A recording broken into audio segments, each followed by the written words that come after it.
नमस्कार दोस्तों, आज तक क्लासेस के YouTube चैनल पर आप सभी का हार्दिक स्वागत अभिनंदन। आज अपन जो टॉपिक लेने वाले हैं वो लेने वाले हैं राणा लाखा। राणा लाखा के बारे में 382 में शासन ग्रहण किया।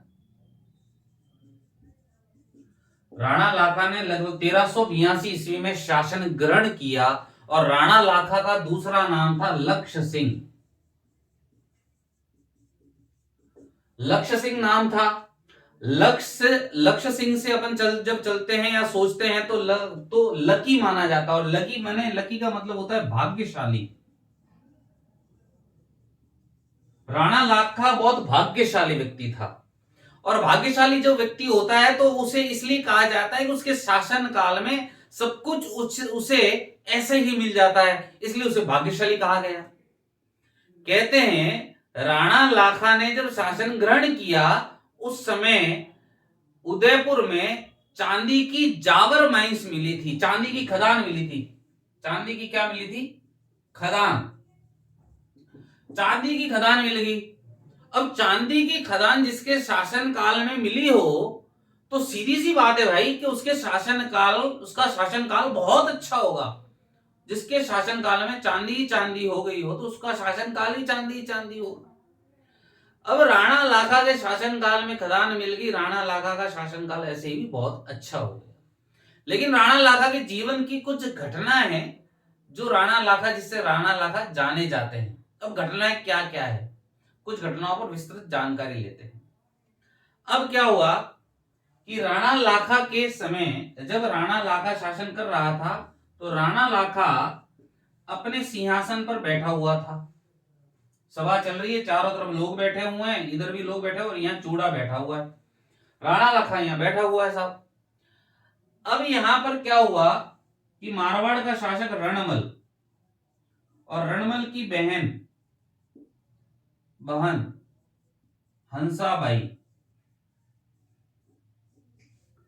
हंसाबाई के विवाह का प्रस्ताव, रणमल ने हंसाबाई के विवाह का प्रस्ताव भेज दिया राणा लाखा को। लेकिन भेजा था किसके लिए? चूड़ा के लिए। चूड़ा के लिए भेज दिया कि जाओ और चूड़ा के लिए प्रस्ताव लेकर के जाओ, हंसाबाई का विवाह अपन चूड़ा से करवाते हैं। चूड़ा से करवाने का सोचा। अब यहां पर जब सैनिक हंसाबाई के विवाह का प्रस्ताव लेकर के लाखा के पास में पहुंचता है उस समय चूड़ा उपस्थित वहां होता नहीं है, और राणा लाखा इस गलत फहमी में रहता है कि विवाह का प्रस्ताव मेरे स्वयं माने राणा लाखा के लिए आया है। तो राणा लाखा के मुंह में, पूरी सभा में मुंह से निकलता है कि हा हा हा हा हा, मेरे लिए इस उम्र में विवाह का प्रस्ताव किसने भेजा है। अब ये बात राणा लाखा ने कही। ये बात वापस उस सैनिक ने ला करके रणमल को कह दी कि राणा लाखा तो ऐसी बात कर रहे थे, अब अपन को क्या करना है बताइए। तब क्या हुआ साहब कि रणमल ने अपनी बहन हंसा के विवाह का प्रस्ताव पुनः भेजा, लेकिन एक शर्त के साथ भेजा। ये कहा कि मैं अपनी बहन हंसाबाई का विवाह तुमसे करवाने को तैयार हूं, लेकिन आपसे और हंसाबाई से जो पुत्र प्राप्त होगा वह पुत्र मेवाड़ का शासक बनेगा। यदि इस शर्त मानने को आप तैयार हो तो मेरी बहन का विवाह आपसे मैं करता हूं। ये सारी बात सैनिक ने आकर के पुनः राणा लाखा को कही कि रणमल ने कहा है कि यदि वह अपनी बहन हंसाबाई का विवाह आपसे करवाने को तैयार है, लेकिन एक शर्त है कि हंसा और आपसे माने लाखा से जो पुत्र प्राप्त होगा वह मेवाड़ का शासक बनेगा। अब देखो साहब, जिस उम्र में जाने की उम्र होती है और उसमें अगर शादी की उम्र की बात आ जाती है तो थोड़ा सा आदमी के पैर हिलने लगते हैं। अब पैर हिलने लगते, ऑब्वियस सी बात थी, राणा लाखा की उम्र और हंसाबाई की उम्र में आधे से भी कम उम्र का फर्क था। आधे से ज्यादा सा फर्क था। अब इतनी सुंदर लड़की किसी को बुढ़ापे में मिल रही हो तो कौन मना करे? संभव ही नहीं है साहब। तो अब यहां पर राणा लाखा ने कह दिया कि ठीक है, मैं हंसा से विवाह करने को तैयार हूं और हमसे जो बच्चा होगा उसे मैं शासन भी देने को तैयार हूं। अब क्या हुआ साहब, कहानी आगे बढ़ती है। रणमल की बहन हंसाबाई का विवाह, ये हंसाबाई हो गई और ये राणा लाखा हो गया, दोनों का हो गया साहब विवाह। क्या हो गया? विवाह हो गया। दोनों का विवाह हो गया साहब। शहनाई बजी, ढोल नगाड़े बजे, धूम धड़ाके से मिठाई खिलाई गई, मेहमान आए, मेहमानों की सेवा की गई, सब कुछ किया गया, दोनों का विवाह हुआ। और विवाह होने के कुछ समय पश्चात लगभग 13 महीनों के बाद एक बच्चा होता है, पुत्र रत्न। इनको 13 महीनों के बाद एक बालक का जन्म होता है, बालक का जन्म होता है, उसका नाम होता है मौकल। 13 महीनों के बाद में बच्चे का जन्म हुआ जिसका नाम है मौकल। और मौकल का जन्म होने के बाद में अब यहां पर अब कहानी को थोड़ा सा मिक्स कर लेते हैं। अब यहां पर मौकल का जन्म तो हुआ, अब यहां पर चूड़ा तो खाली रह गया। अब पिता चूड़ा के लिए सगाई आई। अब थोड़ी हंसने की बात तो ये है साहब कि मेरे लिए सगाई आई और मेरे पिताजी शादी कर ले, तो ये तो गलत ही हुआ। चूड़ा को भी इस बात का दुख तो हुआ ही होगा, अब इतिहासों में नहीं कहा गया लेकिन दुख ही हुआ।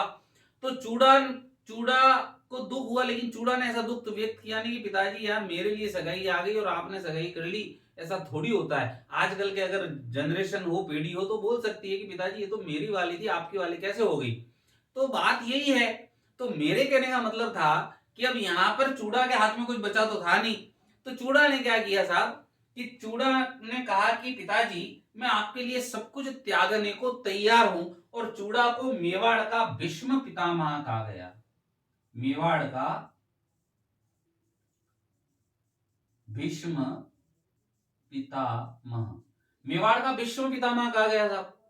अब मेवाड़ का भीष्म पितामह कहा गया क्योंकि त्याग किया है साहब, खुद के लिए जो नहीं आई है वो दूसरों को लिए, मतलब पिता को दे दिया, और पिता से जो पुत्र प्राप्त हुआ वो मौकल, उसको पूरा शासन दे दिया। तो फिर चूड़ा ने तो त्याग ही किया ना। तो चूड़ा को त्याग का फल क्या मिला? मेवाड़ का भीष्म पितामह बना दिया। अब मौकल की सारी जिम्मेदारी पहले चूड़ा के पास में थी। चूड़ा मौकल को बहुत अच्छे से रखता था, संभालता था, सारी जिम्मेदारी उठाती थी। लेकिन हंसाबाई को शक था। किसको? हंसाबाई को शक था कि कहीं मेरे बेटे को यह शासन के लिए मार नहीं दे। तो हंसाबाई ने इस शक की वजह से चूड़ा को हटा करके अपने भाई रणमल को मौकल की जिम्मेदारी दे दी कि भैया आप मेरे बेटे को संभालो। अब यहां पर मामा का हस्तक्षेप हो गया पीहर में, ससुराल में। अब मामा पूरा मेवाड़ के अंदर घुस गया साहब। अब चूड़ा यहां से चला जाता है कि ठीक है भाई आपको मेरी जरूरत नहीं है तो मेरा क्या काम, मैं यहां से चला जाता हूं। चूड़ा यहां से कहीं बाहर चला जाता है, वो भी बताएंगे कहां जाता है। अब यहां पर एंट्री होती है रणमल की, कहां पर? मेवाड़ में। मेवाड़ में रणमल की एंट्री होती है।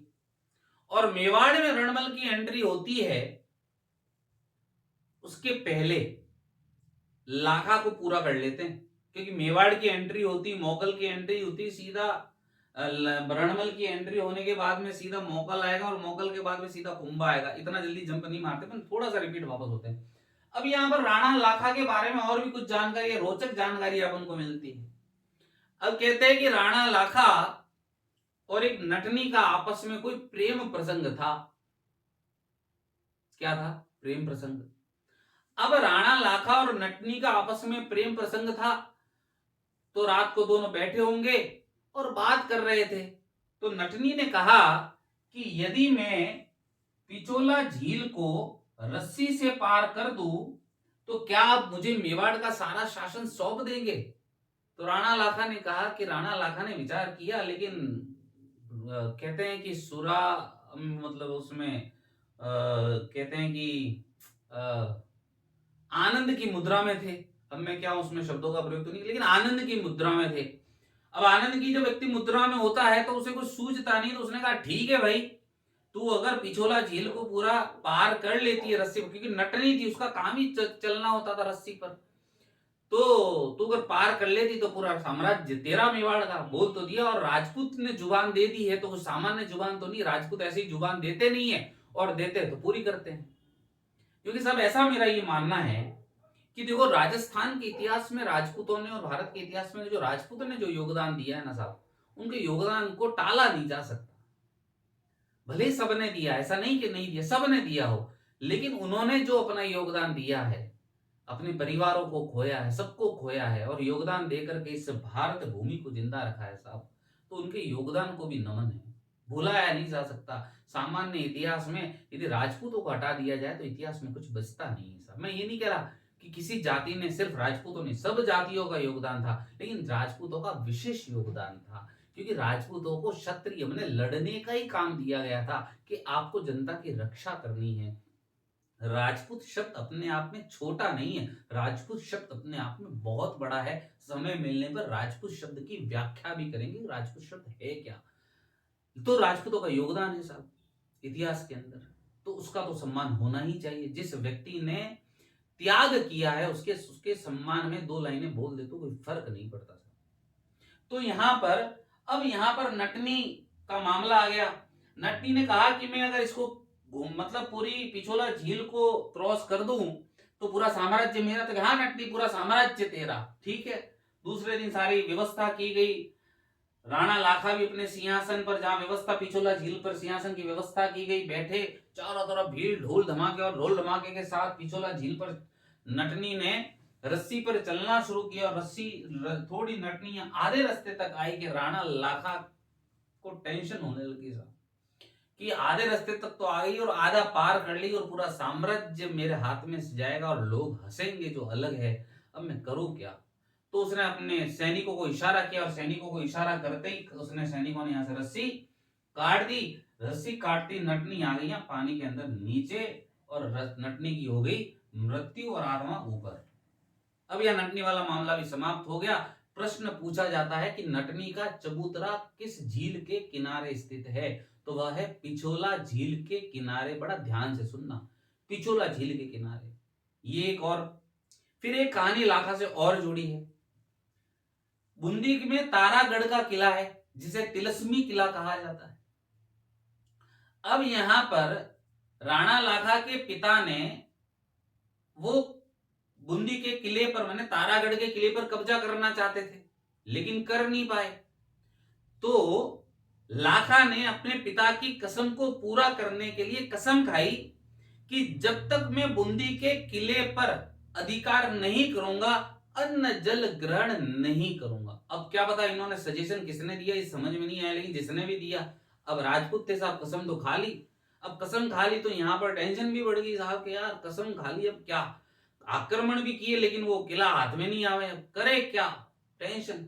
तो किसी समझदार व्यक्ति ने कहा कि महाराज सुनो, ऐसे तो अपन भूखे मर गए, अगर मर जाएंगे कहीं, अगर चक्कर में, इस बूंदी के किले के चक्कर में ऐसे ही अन्न जल की कसम खा ली तो अपना क्या होगा। और अपन ऐसे कसम खाने वाले लोग नहीं, ऐसे कसम सब छोड़ दो और फालतू की बातें मत करो, अपन दूसरा काम आइडिया लगाते। तो क्या आइडिया लगाया कि चित्तौड़गढ़ किले में दुर्ग के अंदर एक मिट्टी का ही छोटा सा बूंदी का किला बना दिया, तिलिस्मी किला, छोटा सा किला बना दिया। और उस किले को, छोटे से किले को जो मिट्टी का बनाया था, उसे फिर लाखा ने तोड़ा, और तोड़ करके अपनी कसम पूरी की। ये भी ये रोचक इतिहास के तथ्य है जो आपके सामने पेश हो रहे हैं साहब। तो ये राणा लाखा की कुछ बातें हैं जो आपको मैंने बताई। और राणा लाखा के बाद बूंदी का किला, ये भी प्रश्न पूछा जाता है कि तिलिस्मी किला किसे कहा जाता है, तो तारागढ़ के किले को कहा जाता है। तारागढ़ किला कौन सा, क्योंकि तारागढ़ अजमेर में भी उपस्थित है ना, और इधर भी स्थित है। तो तारागढ़ किला कौन सा, बूंदी का तारागढ़ किला, जिसे तिलस्मी किला कहा जाता है। प्रश्न पूछा जाता है कि तिलस्मी किला किसे कहा जाता है, तो वो तारागढ़, बूंदी के किले को, बूंदी के तारागढ़ किले को तिलस्मी किला कहा जाता है। ये फिर ये आता है कि मैं जब तक इस किले को ग्रहण नहीं कर लेता या अधिकार नहीं कर लेता, मैं अन्न जल ग्रहण नहीं करूंगा। यह किस किले के लिए कसम खाई गई, यदि कोई प्रश्न घुमा करके पूछता है तो किस किले के लिए, तिलस्मी किले माने बूंदी के तारागढ़ किले के लिए। अब प्रश्न और भी पूछा जाए कि मेवाड़ का भीष्म पितामह किसे कहा गया? तो राणा चूड़ा को, क्योंकि राव चूड़ा भी है वो मारवाड़ में, इसलिए ध्यान रखना राव चूड़ा भी ऑप्शन में होगा, राणा चूड़ा भी ऑप्शन में होगा, दोनों ऑप्शन में होंगे, लेकिन राणा चूड़ा मेवाड़ का भीष्म पितामह कहा गया। अब दूसरी चीज और क्वेश्चन में पूछा जाए तो कहे कि मोकल के समय मेवाड़ में मारवाड़ के किस शासक का हस्तक्षेप हुआ? तो किस शासक का हस्तक्षेप हुआ? रणमल का हस्तक्षेप हुआ। हंसाबाई के भाई का नाम क्या था? रणमल था। रणमल की बहन का क्या नाम था? हंसाबाई था। तो ये सारे प्रश्नों को, ये छोटे छोटे जो क्वेश्चन यही पुटअप होंगे मेवाड़ में से, और यही क्वेश्चन आपके सामने आएंगे, और इन्हीं क्वेश्चनों को आपको अच्छे से हल करना है, अच्छे से देखना है कि हम कोई प्रश्न कहीं गलत तो नहीं कर रहे।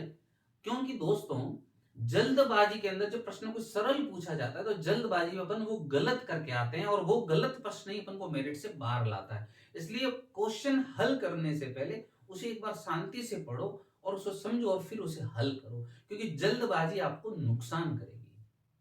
आज के लिए राणा लाखा को इतना ही पढ़ेंगे, क्योंकि आगे अपन को मोकल चलाना है, मोकल के बाद कुंभा आएगा, और कुंभा की नीतियों को भी पढ़ना है, कुंभा की कूटनीति को भी पढ़ना है, इन सबको भी पढ़ना है। कुछ क्वेश्चनों पर अपन ने विचार किया, आगे भी क्वेश्चन सीरीज चलाएंगे, उस पर भी अपन डेटा लाएंगे, क्वेश्चन सीरीज शुरू करेंगे। आज के लिए इतना था। बस एक शेर कहना चाहूंगा कि निकला था अकेले, लोग जुड़ते गए, कारवा बनता गया। आप सभी के जुड़ने से कारवा बनेगा, सब लोगों तक ये वीडियो पहुंचेंगे, और ज्यादा से ज्यादा लोगों तक, लड़कों तक पहुंचेंगे तो इतिहास उन्हें सरलता से समझ में आएगा। मेरा आपसे पुनः निवेदन है कि इस वीडियो को ज्यादा से ज्यादा लोगों तक शेयर करें, इस चैनल को सब्सक्राइब कराएं, और हिस्ट्री को इतना सरल तरीके से आपके सामने हमेशा पेश किया जाएगा कि कभी आपको हिस्ट्री से नफरत नहीं होगी। हमेशा आप हिस्ट्री को प्रेम के नजरिए से देखेंगे, और वही प्रेम दिखा करके आप इतिहास को अच्छे से पढ़ेंगे। धन्यवाद। जय हिंद, जय भारत।